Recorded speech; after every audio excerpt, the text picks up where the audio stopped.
may Allah forgive you, insha'Allah. Actually, no, it's may Allah forgive you. You see, when it comes to the things that we intend to do, we say insha'Allah only if Allah subhanahu wa ta'ala wills. But when you're making dua to Allah subhanahu wa ta'ala, especially for something that you know is good, there are no ifs and insha'Allahs. It's simply, oh Allah, give it to me, and you ask Allah subhanahu wa ta'ala with full certainty.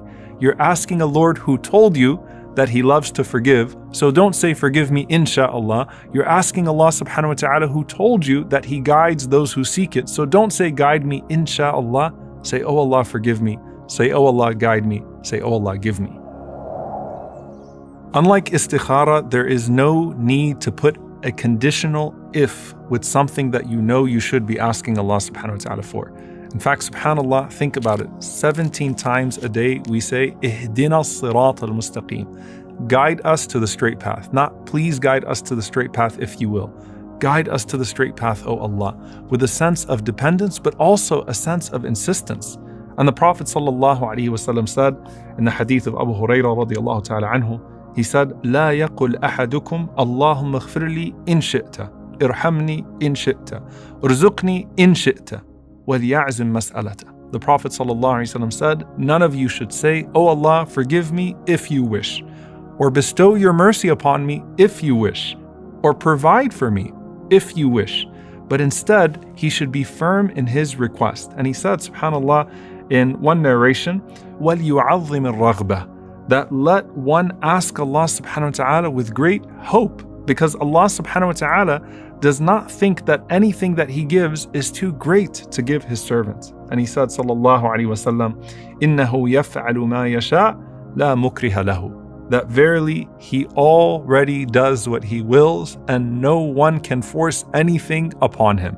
SubhanAllah, there is a lot that's actually implied in this. And Al-Qadi Iyad rahimahullah, he says that just like it would be bad adab to not say insha'Allah when you say that I'm going to do something, say I will do something insha'Allah. It's also bad adab to put insha'Allah in dua for two reasons. He says the first one is that it's totally unnecessary because Allah subhanahu wa ta'ala already will do what He wills. And you are implying that there may be some sort of hesitation from Allah subhanahu wa ta'ala or lack of an ability to carry out that decree or to carry out that dua. The second reason, he says, is actually a sense of self-sufficiency. He says that when a person says in shi'ta, if you will, that it implies that you have some sort of independence from Allah's decree. Meaning you're saying that you can technically do without the thing that you're asking for, but oh Allah, if you will, can you also give this to me? And he's saying instead, when you call upon Allah subhanahu wa ta'ala, call upon Allah subhanahu wa ta'ala with desperation. You are begging for it and you are determined to get the answer. So there is no contradiction between the brokenness and the vulnerability that we approach our dua with, and the conviction and the certainty that we have that Allah subhanahu wa ta'ala will answer that dua. And that is the saying of the Prophet sallallahu alaihi wasallam that Allah has said, "Ana 'inda dhanni 'abdi bi wa ana ma'ahu idha da'ani."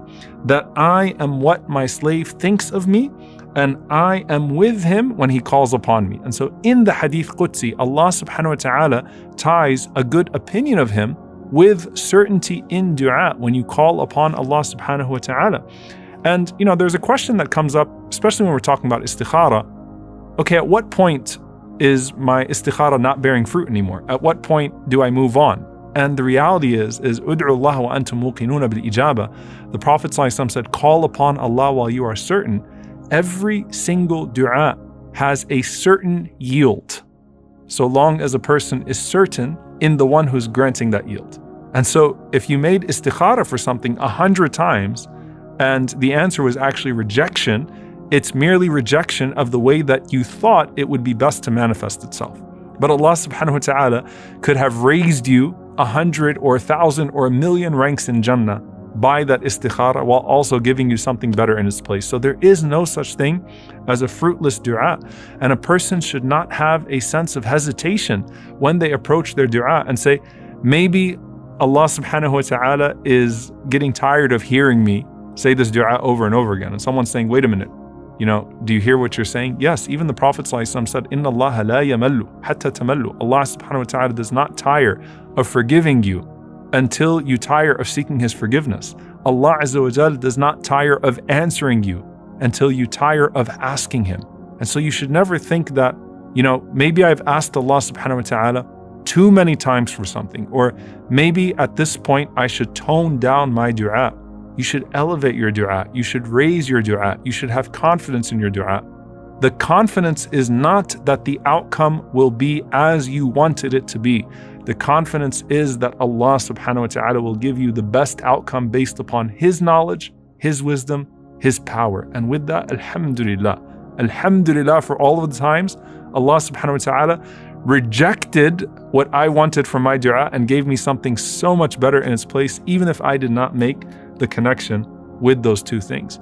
And then there's another thing that the scholars mention, that sometimes a person approaches dua with this hesitation because they think maybe I'm too sinful. Like maybe the reason why my du'as are not manifesting in the way that I wanted them to manifest is because, I'm struggling with this and I'm struggling with that. You have all these great Muslims that are calling upon Allah subhanahu wa ta'ala.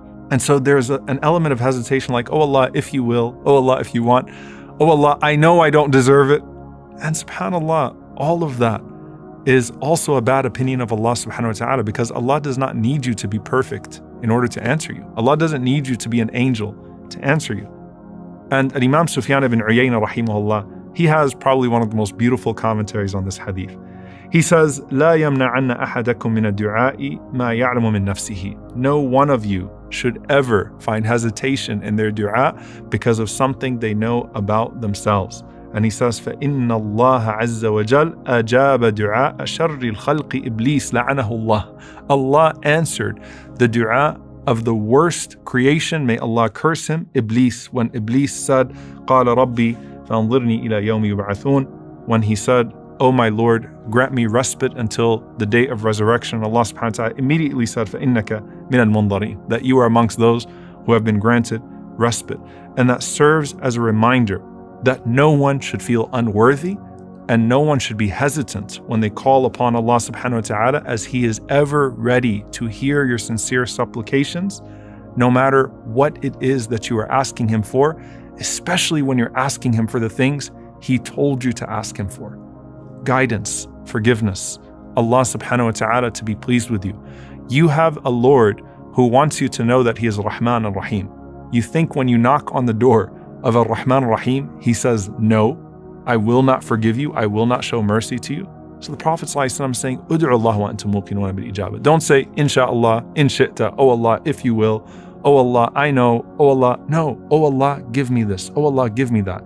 And even with your worldly requests, when Zakaria alayhi salam, and I want to play a scenario out for you. If Zakaria alayhi salam made that dua in Masjid al-Aqsa, and he was saying, I've never been disappointed by you, O Allah. وَلَمْ أَكُنْ بِدُعَائِكَ رَبِّ شَقِيًّا. If Allah did not give Zakaria alayhi salam a child, do you think Zakaria alayhi salam would have regretted that dua? Do you think Zakaria alayhi salam would have said, well, I guess he just disappointed me? No, he would have been pleased regardless.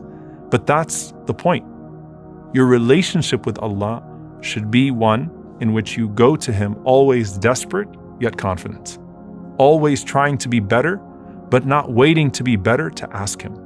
And dear brothers and sisters, we should do our best to remove the barriers between us and Allah subhanahu wa ta'ala so that we elevate the acceptance of our dua and our deeds.